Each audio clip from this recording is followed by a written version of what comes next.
Okay. All right, everyone.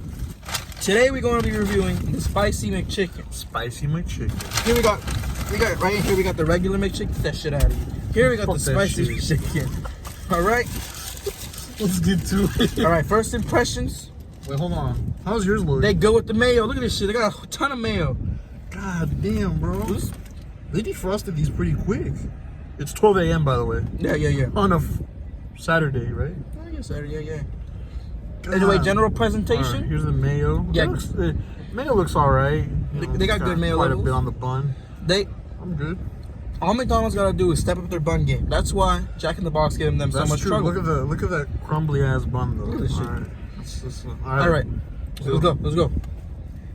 Droplets. Come on, bro. All right. Go. Oh.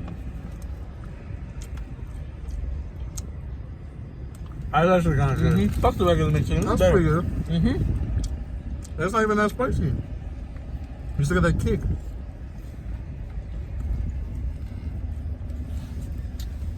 Leave it back there. That shit sucks now. Chicken. Never mind. McDonald's has always done a good job with the mayo.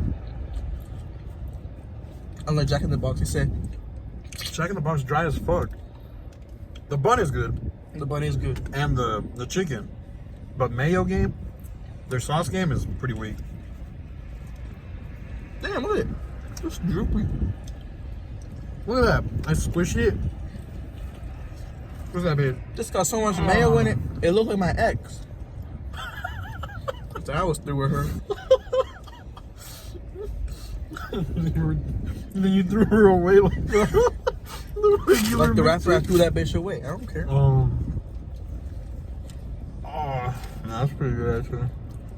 I'm only ordering spicy. No, fuck regular one. That's some pussy beta shit. Anyways, guys, that's been a review of the Spicy McChicken. Thanks for watching. Basically, that shit good. Oh, good fuck. I wonder if you'll have to ship breaks after this, though. We'll just have to see. Tune in next time when we review A&Ds. See y'all later.